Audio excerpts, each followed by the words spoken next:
nieko jokiais normaliais laikais tikrai net nebūčiau pagalvojus va šitoj vietoj, kad kažkaip durnai čia rašau. Atsiprašau, tai jo, aš galvoju, kad ta gerovė čia kita prasme, kad žmonės apsaugoti gali, kad gyvybės išsaugotos ir jo čia ne plėtra ekonomikos požiūrį, bet manau svarbiau už visas plėtras ir už, nežinau, viską kartu sudėjus turbūt. Tai va, dabar grįžtant dar, kur sakiau, duosiu pavyzdį, tai ekonomikos augimas jo, jis gali padidinti pajamų nelygybę ir taip yra Hongkongas, yra pavyzdys, kuris turi, tikrai man pačiai, aš ieškojau duomenų, radau tokią informaciją, kad taip, kad turi vieną didžiausių turtinės nelygybės rodiklių pasaulyje. Ir iš tikrųjų labai negalėjau patikėti, kad taip gali būti, bet taip yra. Susiradau Oxfamo duomenis 19, 23 ir 24 pirmas ketvirtis. Tai ten buvo nagrinėjamos vidutinės mėnesio namų ūkių pajamos. Ko nepadėjau, pradėsiu labai greitai, matau, kad aš norėjau padėti burbuliukus ir kažkur jie pradingo man.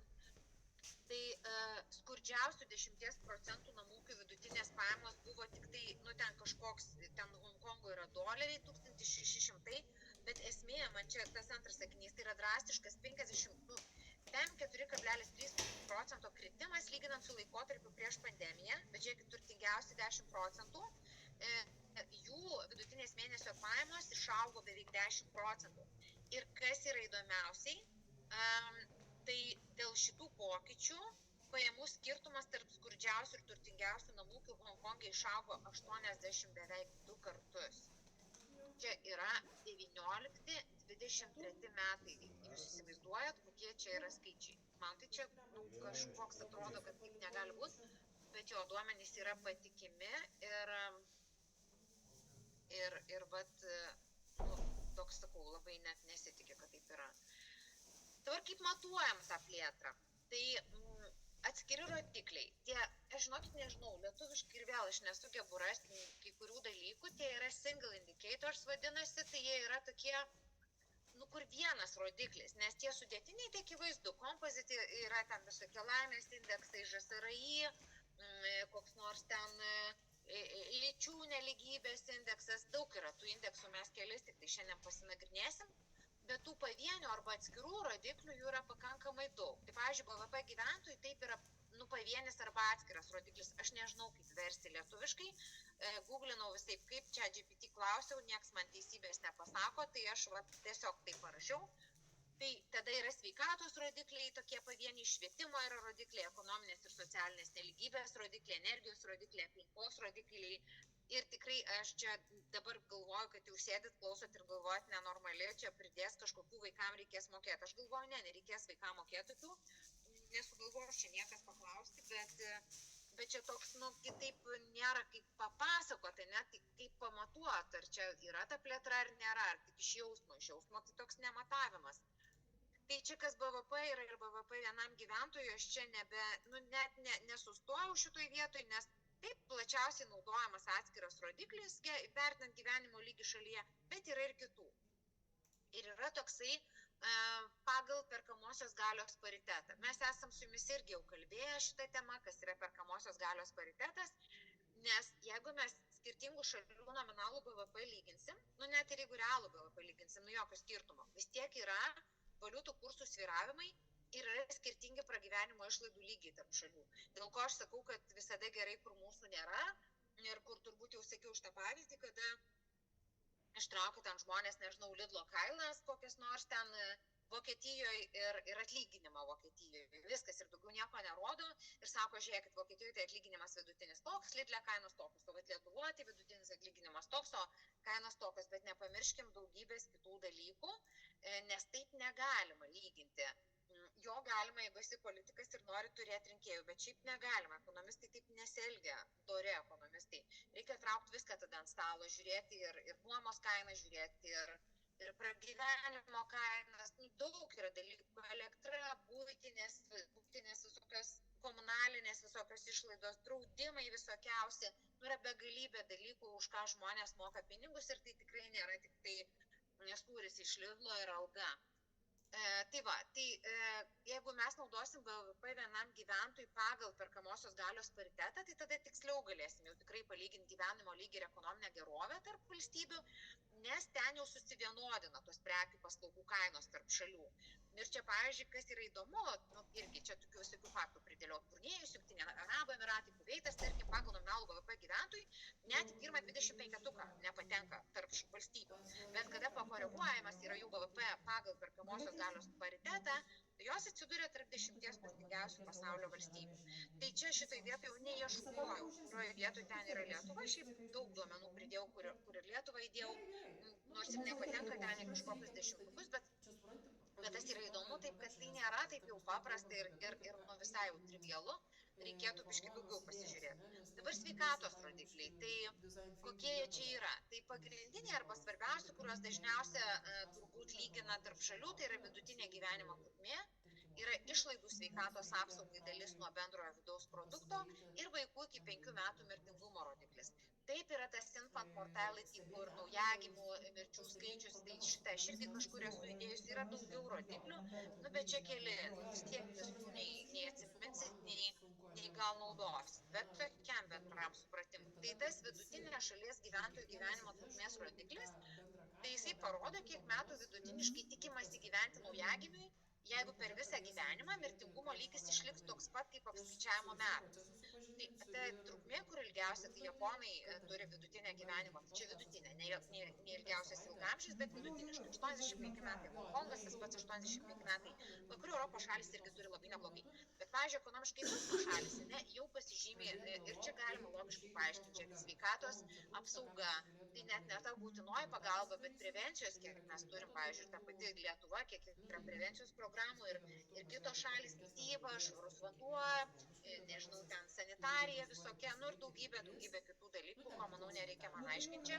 Tai Sierra Leone, pavyzdžiui, įsivaizduoju, dabar 21 amžius, 2025 ten yra vidutinė gyvenimo trukmė 54 metai, Centrinės Afrikos Respublika 53. Tai irgi jau neieškojau, kas dar mažiau, nes ir taip tie skaičiai liūdni. Čia įdėjau tokį dalyką, kelis rodiklius, dėl įdomumo, kad vidutinė gyvenimo trukmė ir kūdikių mirtingumo rodiklis, tai čia skaičiuoja mirusių kūdikių skaičių tenkantį 1000 gyvų gimusių kūdikių. Tai Japonija yra 3 vietoj pagal kūdikių mirtingumą, tiksliau, kiek, ne 3 vietoj, o kiek miršta iš 1000, tai 3. Labai mažas procentas. Lietuva, beje, su kūdikių mirtingumu yra žiauriai geri čia mūsų rodikliai. Ir aš atsimenu, net kažkada žiūrėjau kažkokią laidą ar kažką, kur tikrai pasakojo, kokie yra stebukladariai mūsų medikai ir kiek tų neišnešiotukų, kurie ten, nežinau, sveria kilogramą, nesveria kelis šimtus ten gramų, tie vaikeliai išgyvena, tai iš tikrųjų mes turim puikią mediciną. Ir vidutinė gyvenimo trukmė, nėra labai čia. Man tai tokia nei labai gera, nei labai bloga, nes kai visi kalba apie ilgaamžiškumą, tai 7-6, gal nestebuklas, bet žinot, kažkaip čia irgi neseniai labai išgirdau tokią frazę, kur visi žiūri, nežinau, moteris tikrai ir vyrai turbūt žiūri veidrodį, ten raukšlelės, dar kažkas, nervas ima, ten kažkokie ten gal, nežinau, aš neturiu dar žilų plaukų, tai žili plaukai, ne ten kokie nors dar kas nors, žodžiu. Bet labai man kažkaip užkibo tas, kad toli gražu ne kiekvienam yra suteikta privilegija senti. Tai čia toksai šiaip pamastymui ir aš manau, kad tie žmonės, realiai dabar ten ar 50, ten mano mama 50 į pensiją išėjo, tai pažiūrėkit, čia buvo prieš 30 kažkur metų, bet aš galvoju per tą laiką, kiek mes čia patobulėjom, kiek sveikata žmonių, man atrodo, pagerėjo ir gyvenimas, kiek pagerėjo, tai čia tik tai turbūt džiaugtis reikia. Tai va, ir tas dar yra įdomu, irgi šiokia tokia koreliacija, irgi ne visais atvejais taip yra, labai įdomu, bet šalis, kuriuose gyvenimo trukmė ilgiausia, dažniausiai sveikatos apsaugai skiria didesnę savo BVP dalį ir atvirkščiai.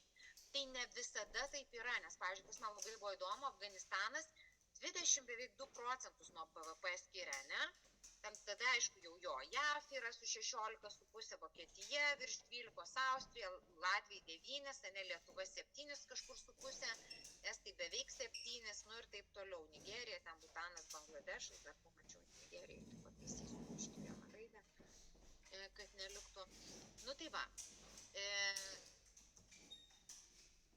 Jo, ir to šalis, kur turi didelį BVP, tai dažnai pasižymi mažų kūdikių mirtingumu, ilgą gyvenimo trukmę ir didesnėm investicijom į sveikatos apsaugą, kas yra logiška. Bet ir vėl, pavyzdžiui, labai yra įdomu. Sierra Leone skiria daugiau kaip 10% savo BVP sveikatos apsaugai, bet kūdikių mirtingumo rodiklis pasaulyje yra vienas didžiausių. Tai vat, ir čia tas turbūt moralas, kad tai, kad bus daug pinigų skirta kažkam, čia aš link švietimo dar turbūt suku, nes labai vieną juokiausi šiandien net darbe kolegiam, aš parodžiau vieną išvalgą, pasakysiu ir jum. Tai ne faktas, kad duosi daugiau pinigų, tai kažkas pagerės, ne? Jeigu man duosit dvigubą atlyginimą, tai aš tikrai geriau dirbsiu. Nu, ne faktas, nes aš gal jau maks dirbu, kiek galiu gerai. Ir man tiesiog bus smagu gauti daugiau pinigų, bet aš padaryti tiesiog daugiau nebegaliu, nes dirbu ant potencialo ribos. Nu, čia kaip pavyzdys, ne? Tai va, tai jeigu nėra efektyviai tie ištekliai paskirstomi, tai nieko nebus. Einam prie švietimo. Įvairius rodiklius matuoja tie pavieniai čia, ne? Raštingumo lygį, vidutinę mokymosi trukmę, mokyklų lankomumo rodiklius tam tikrose amžiaus grupėse. Ir čia stebimas tas dalyvavimo lygis švietime ir tada galima pasižiūrėti sritis, tai kur čia patobulėti. Ir kas yra įdomu, ir tokie liūdnesni čia, aišku, statistiniai visokie duomenys, kad 264 milijonai mokyklinio amžiaus vaikų vis dar nelanko mokyklos pasaulyje. Labai žemas suaugusių raštingumas. Pavyzdžiui, Malis, Nigeris, 31, Čade 22%, įsivaizduojat, kiek ten, 7-8% žmonių yra neraštingi. Ir aišku, jeigu žmonės yra neraštingi, tas prastas švietimo prieinamumas be abejo trukdo šalim pasiekti darnaus vystymosi tikslų ir tą ekonominę plėtrą tikrai stabdo. Dabar kodėl švietimo rodikliai yra labai svarbus, tai čia turbūt net nėra ką daug aiškinti, bet čia išrašiau kažkiek, kad didina dalyvavimą darbo rinkoje ir produktyvumą, kurie vienareikšmiškai būtini ekonomikos augimui ir plėtrai, o kaip jau kalbėjom, kad be augimo plėtra mažai tikėtina yra. Ilgainiui mažina skurdą ir badą, nes jeigu žmogus yra, nežinau, išsilavinęs, jisai turi kažkokią kvalifikaciją, jisai tikėtina gaus darbą, jisai ištrūks iš to skurdo rato. Čia irgi apie tai esam kalbėję anksčiau arba kitoje akademijoje, nebeprisimenu, bet tikrai buvo. Gerina sveikatą, gyvenimo kokybę, skatina lyčių lygybę, moterų įgalinimą, prisideda prie visapusiško ir produktyvaus užimtumo bei deramų darbo sąlygų visiems, mažina socialinę ekonominę nelygybę, skatina tarptautinį bendradarbiavimą ir taip toliau. Tai va čia yra viena investicijos į švietimą, iš tikrųjų viena iš pagrindinių strategijų, kurios tai ilgalaikę plėtrą ir visuomenės gerovę padeda užtikrinti. Ir va čia, kas man pačiai buvo labai įdomu, čia juokas juokais, aišku, bet va čia vidutinė yra mokymosi trukmė, ane, tai Norvegija yra pagal, čia šiaip šalis išrikiuotos, iš tikrųjų čia aš tik tai ir dar ne į tą vietą, Jėzau, taip stengiausi ir ne ten, vis tiek padėjau. Bet žinokit, gal pakeisti iš karto, gal prisiminsiu, nežinau, kelinta čia skaidrė, galima aš savo užsiraudoninsiu, gerai? Tada prisiminsiu, kad turiu čia biškį sukeisti vietom.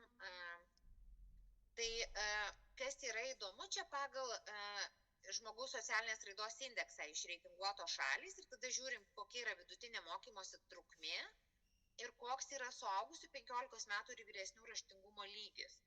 Tai Lietuva, iš tikrųjų, kaip net Šveicarija lenkia mokymosi trukmė, bet dar truputėlį trūksta iki 100% raštingumo. Ten turi Norvegai, Šveicarai, Austrija, jie turi 100% raštingumą, mes truputėlį mažiau. Bet kas įdomu, man, pavyzdžiui, pasirodė, tarkim, Ruanda, tikrai ne kažką tenai yra situacija, bet čia žiūrėk, jie mokosi 4 metus, vidutiniškai ir jų raštingumo lygis, čia gal man čia taip gerai atrodo, 76%. O aš galvoju, mes mokomės vidutiniškai, čia yra vidutinė mokymas trukmė 13,5 ir 9,9. Ar galėčiau įsiterpti? Jo, žinoma. Atsiprašau, labai įdomus čia visi tie skaičiai ir labai ačiū už tas lenteles, bet galiu, padiskutuokim tiesiog, arba reaguokit kažkaip, kad aš neteisingai šneku, čia visos kolegės gali prisijungti. Čia nėra tiesos turbūt.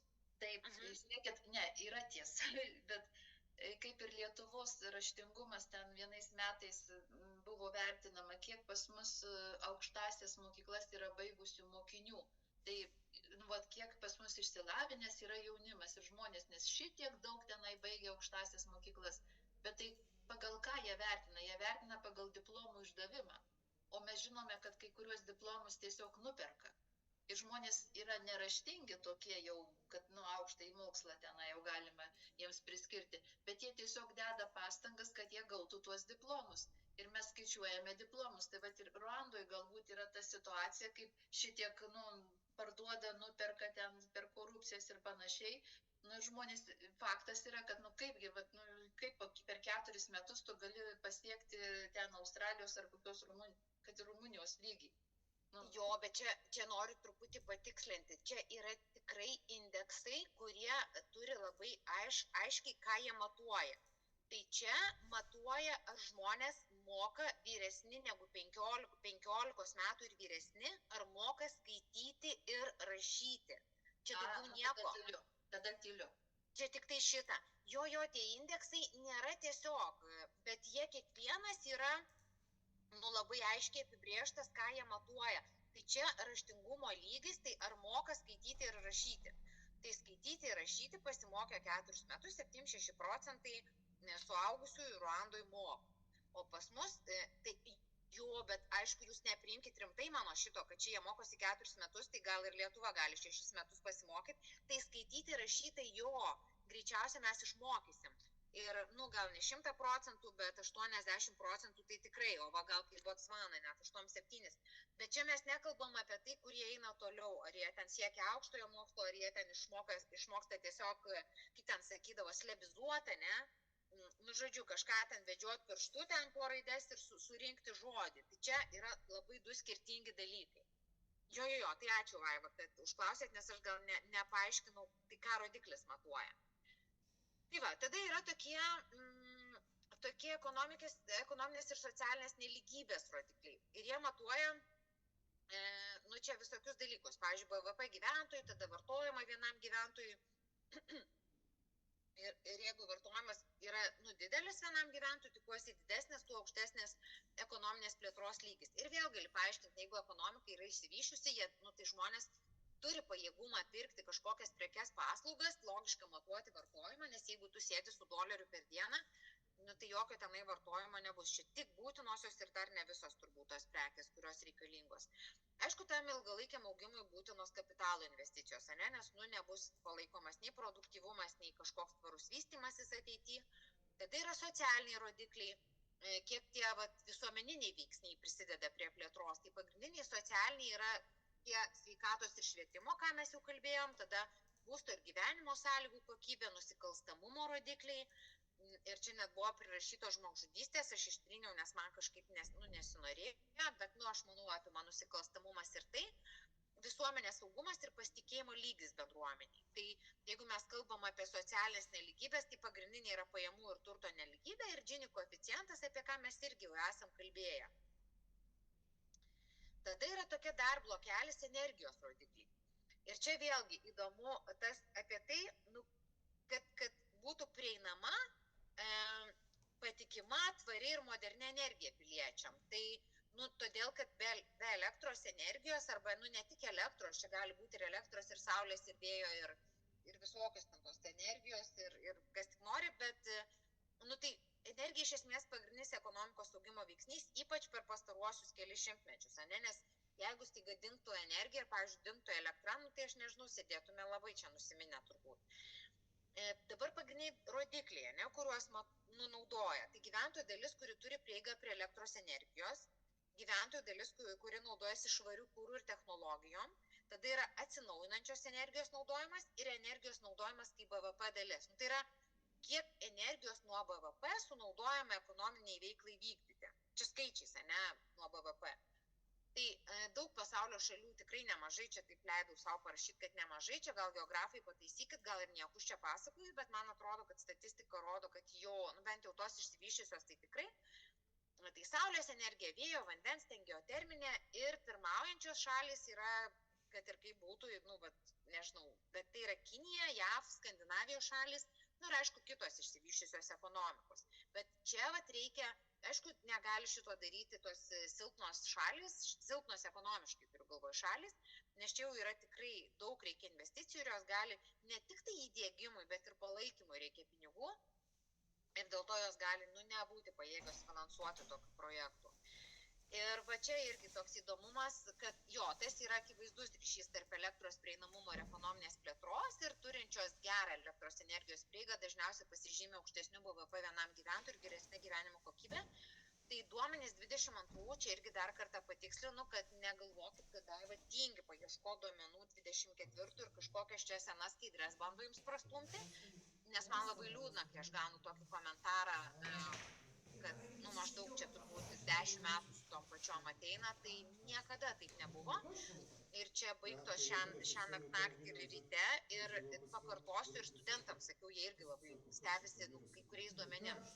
24 metų duomenų taip galima rasti, jie yra beveik nieko verti, todėl kad jie yra tikslinami, jau balandį gegužę kažką apčiuopiamo galim turėti, bet paprastai dar porą metų užtrunka, kol duomenys yra patikslinami ir jais jau galima, jau tikrai kliautis, tai jeigu žiūrėsit pasaulinės kažkokias rimtas organizacijas, statistiką, tai nėra tų duomenų. Taip, 22 metai tikrai galima pasitikėti, taip galima traukti kažką iš kišenės, bet aš paaiškinu jums, kad jeigu vaikai klaustų, kodėl, pavyzdžiui, 22, taip, kai ką mes turim 23, bet, pavyzdžiui, turime ne visą šalis su 23 metais ir tada vėl pusę pasaulio išsitrauki ir tada labai yra vėl kažkaip nevalidu imti kažkokią dalį duomenų ir rodyti, kurie ten geriausi, nes kitos šalis tiesiog duomenų nėra, kitų šalių duomenų naujesnių. Tai elektros energija, kas turi, Lietuvos įdėjau, nepaspalvinau, bet gal irgi paspalvinsiu, nes visur tą Lietuvą taip savo norėjau įdėti. Ar jinai ten 10 ar ne, tai man nebuvo kitais kartais svarbu, bet Lietuvoje yra 100% populiacijos turi elektrą, bet yra, pavyzdžiui, šalis, kur 9%, įsivaizduoja, turi ten 8%. Čia, man atrodo, jau mažiausi rodikliai, kiek aš jau žiūrėjau, tai lyg ir nelabai radau mažesnių, bet tokių arti šitų tai tikrai yra daug. Ir turbūt dar viena tokia grupė iš tų pavienių, tai yra aplinkosauginiai rodikliai. Tai globalinis atšilimas ir klimato kaita, dykumėjimas, ką aš sužinojau ir man labai įdomu, čia geografai tikrai žino labai daug ir daugiau ir galit mane pildyti čia, bet pavyzdžiui, aš sužinojau, kad per metus atsiranda dykumų kaip 2 Lietuvos. Galit pataisyti, man šitas buvo labai toks kažkoks liūdnas faktas, kad kasmet maždaug po 2 Lietuvas atsiranda, sudykumėja, tai aš gal kažko nesuprantu arba nemoku, tai pataisykit. Toliau miškų naikinimas, atliekų tvarkymo sistemos ir biologinės įvairovės ir ekosistemų nykimas. Tai svarbu čia iš tikrųjų plėtros vertinimui, nes galima stebėti, kaip ekonominė veikla veikia gamtinę aplinką ir bandyti stabdyti negerus procesus, numatyti galima ilgalaikės klimato kaitos pasiekmes ir kai jau numatai, galima imtis veiksmų ir kažką stabdyti, daryti, keisti, o ne nužudyti visos gamtos gyvosios ir visokios ten, koreguoti politikos sprendimus, siekiant užtikrinti darnų vystymąsi, tai čia yra labai svarbu. Kas vėl įdomu, komunalinių atliekų kiekis per dieną vienam gyventojui, čia 24 radau metų duomenis. Ir baisiausia, kad aišku, tos besivystančios šalis, tai jos čia per dieną vienam gyventojui, įsivaizduojat. Vienas, tai mes dabar 3 gyvenam namie, tai taip Lietuva, tai išeitų, kad 4 kilogramus komunalinių atliekų kiekį per dieną išmetam. Čia yra baisų skaičiai. Palyginimui tai yra ten 870 kažkokių ten kilogramų per metus, tokie dideli šiaip. Tai daugiau net gausis. Vienam žmogui turiu galvoj. Tai panašiai ten. Tokie labai baisus ir dideli negražų skaičiai, tai čia kiekvienam mums pamastyti, ką mes galim padaryti, kad tokie kiekiai atliekų iš mūsų neiškeliautų kiekvieną dieną. Šito neturiu laiko jums parodyti, bet labai rekomenduoju pasižiūrėti. Ten rodo, kaip mūsų planeta šyla, rodo, kiek ten vandenynai pakyla. Nu, ten yra įvairiausiais pjūviais, čia įdėjau prie aplinkosauginio, bet ne tik aplinkosauginį, aš nežinau, ar jūs žiūri tokius, ten, pavyzdžiui, buvau kažkada įdėjus irgi tokį linką, nežinau, ar kas nors žiūrėjot, Amerikos įsiskolinimas kaip didėja JAV. Ir ten taip skaičiai visą laiką keičiasi. Tai, nu, čia irgi iš tokio, aš nežinau, kiek juo galima labai rimtai pasitikėti, bet na, aišku, tai paprogramuotas dalykas, nes tikrai nieks ten to vandens lygio, manau, nematuoja, kas milisekundę, bet, nu, žodžiu, tai įdomu, jeigu norėsit pasižiūrėti. Nu, ir yra sudėtiniai ekonominės plėtros matavimo rodikliai, tai jie yra tokie, jų yra daugiau, bet čia aš įdėjau 4 tokius, nu, labiausiai gal populiarius. Tai žmogaus socialinės raidos indeksas, apie kurį aš visai nenoriu šiandien nieko čia kalbėti, nes jūs tikrai apie ją esat girdėję ir žinot. Tada lyčių nelygybės indeksas, mes apie jį nekalbėjom, tai norėčiau. Tada yra ŽSRI koreguotas atsižvelgiant į nelygybę arba inequality adjusted šitas HDI. Tai apie jį biškį ir laimingos planetos indeksas jį irgi paliksiu neliestą, nes apie tai mes irgi jau esam kalbėję. Tai ŽSRI vienas žinomiausių, apima 3 kriterijus, ten, kur HDI visur prirašyta HDI, tai čia būtent šitas gyvenimo trukmė, išsilavinimo lygis ir BVP gyventojų. Tada lyčių nelygybės indeksas, tai 2010 metais toksai buvo pristatytas ir jisai vertina lyčių skirtumus kaip ekonominės plėtros matą. Aišku, gal mums Lietuvoje mažiau jisai rūpi, bet irgi moterų ir atlyginimai mažesni ir ten už tas pačias pareigas norisi mokėti mažiau, nu daug yra tokių visokių aspektų. Tai čia 3 yra tokie kriterijai, kuriais remiant šitas indeksas skaičiuojamas, tai yra reprodukcinė sveikata, tuoj paaiškinsiu, kas tai, tada įgalinimas ir dalyvavimas darbo rinkoje. Tai reprodukcinė sveikata yra 2 rodikliai. Motinų mirtingumo santykis, kitaip sakant, motinų mirčių skaičius 100 000 gimusių kūdikių, ir paauglių motinų rodiklis, čia ne visai taip verčiasi, bet, nu, nežinau, kaip gražiai išversti, tai tiesiog esmė, kad kiek yra gimimų tūkstančių moterų, kurioms yra 15-19 metų. Nu, čia, aišku, visokios problemos dėl ankstyvo tapimo mama, sveikata, socialinė ekonomika. Gimimo ar gimdymo? Čia motinos miršta gimdydamos, ar kaip suprasti? Taip. Aišku, ačiū. O kurioje čia vietoje? Oi, nu gimimų skaičius. Nu čia tiek gimsta, tai tos paauglės tai nemiršta gimdydamos. Nu, gal kažkurios miršta, nežinau. Bet šitas rodiklis skaičiuoja, koks yra gimimų, nu 1000 gimė naujagimių, tiksliau, nu 1000 moterų, kurioms gimė 1000 naujagimių, bet toms moteriams yra 15-19 metų. Bet motinų mirtingumo santykis, va čia viršui, tai kas čia, motinos miršta? Gimdymas? Motinos, taip. Gimsta 100 kūdikių, 1000, kiek motinų numiršta. Koks? Ačiū. Jo, čia šitas. Nu jo, tai čia problemos aiškios kaip ir tada antras rodiklis, tas įgalinimas. Nežinau, man keistai skamba irgi, bet čia labai įdomu. Parlamento vietų pasidalymas pagal lytį, tai yra kiek moterų procentais yra parlamente ir aukštojo mokslo pasiekimų lygis. Tai vyrų moterų dalis, kuri įgijo aukštąjį išsilavinimą. Ir kas yra labai įdomu, daugiau moterų aukštąjį mokslą siejama, daugiau moterų, kažkaip šitais taip parašius, bet esmė, kuo daugiau moterų, tuo nu žodžiu, jeigu moterys yra baigusios, tarkim, aukštąjį mokslą arba mokosi, tai yra siejama su žemesniu paauglių motinų ir vaikų mirtingumo rodikliu, nes tikėtina, kad jos netapo motinomis paauglystėje ir jeigu jos turi aukštąjį išsilavinimą, greičiausiai jos jau žino, nu, kaip čia pasakyti, ir kaip savim pasirūpinti, ir kaip to kūdikėliu ten pasirūpinti, ir apskritai, nu, ten, ko laukiasi, ir po gimdymo, žodžiu, tai va šitie dalykai visgi siejami su moterų išsilavinimu. vėlgi, kuo daugiau moterų parlamente, tuo, aišku, gali atsirasti daugiau diskusijų apie lyčių lygybę, švietimą, sveikatos, ekonominės plėtros klausimus ir padeda tai kur politiką skatinančią lyčių lygybę ir socialinį teisingumą. Įdomu, kad moterų dalis parlamente viršė 50% Ruandoje, Kuboje, Bolivijoje, Jungtiniuose Arabų Emiratuose. Čia įdėjau irgi, čia 23, aš visur prirašiau duomenų metus, man atrodo, tai čia 23 metai. Ruandoje 61% net moterų parlamente, Kuboje virš 50, Nikaragoje virš 50, matot, Andora, Meksika, Jungtiniai Arabų Emiratai. Aišku, juda tie skaičiukai iš metų po truputį. Lietuva šiaip, nepasakyčiau, kad čia labai kažkaip nuostabiai atrodo. Oi, atsiprašau, norėjau paspalvinti. Tai Lietuvoje tik tai 28,4, bet apie trečdalį, tai kas irgi turbūt nėra labai blogai, bet tobulėti dar yra kur. Ir tas trečias paskutinis elementas yra moterų dalyvavimas darbo rinkoje. Tai čia turbūt jau nebesudėtinga suprasti, tai yra 15-64 metų moterų procentinė dalis, kurios arba įdarbintos, arba dirba, arba ieško darbo. Vėl kas yra įdomu, dažniausiai kuo didesnis moterų užimtumo lygis, tuo aukštesnės namų ūkio pajamos.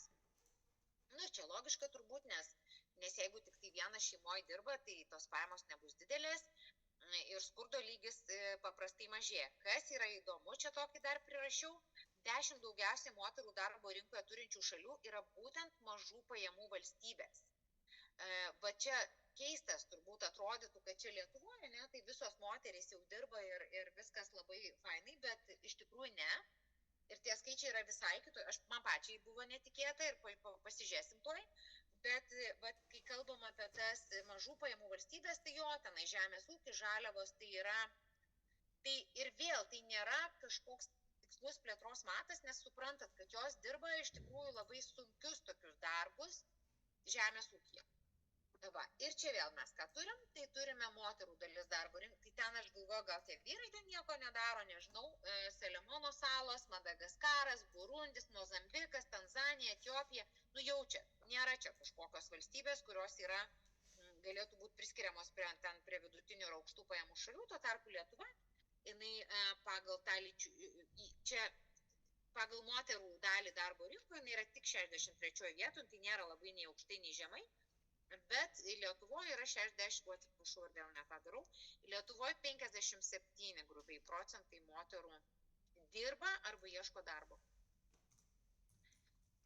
Tai va, kitas indeksas, kuris irgi gal ne visai girdėtas, tai čia toks irgi dėl akiračios, žmogaus socialinės raidos indeksas, koreguotas atsižvelgiant į nelygybę. Geografai, galite pasakyti, ar jūs tokį indeksą naudojat ar ne? Mes naudojam tik tai, atsiprašau, nes sergant esu, naudojam tik tai ŽSR, tą paprastai. Tai gerai. Šito ne programą šito nenaudoju. Tikrai. Tai gerai. Tai vis tiek įrašiau. Tai jisai toks yra kaip sudėtinis irgi rodiklis ir šitas IHDI dar apjungia sveikatos švietimo pajamų, bet vertina ne tik tai bendrą lygį, bet kaip pasiskirsto tarp šalies gyventojų. Čia turbūt nėra labai taip jau paprasta, bet esmė, kad atsižvelgia į tą nelygybę visuomeniai. Dabar koks skirtumas tarp HDI ir IHDI, tarp šitų dviejų ŽSRI ir to, aš nežinau kaip lietuviškai trumpinasi net, nes jis yra inequality adjusted. Tai toks, angliškai tą į raidę priekį prideda, bet esmė. Tai parodo tos žmogaus raidos nuostolius dėl socialinės ir ekonominės nelygybės, kas tikrai, man atrodo, yra ir čia toksai empiriškai galima pagrįsti ir patikrinti, bet tikrai visi tą jaučia, nežinau kaip tą skaičiais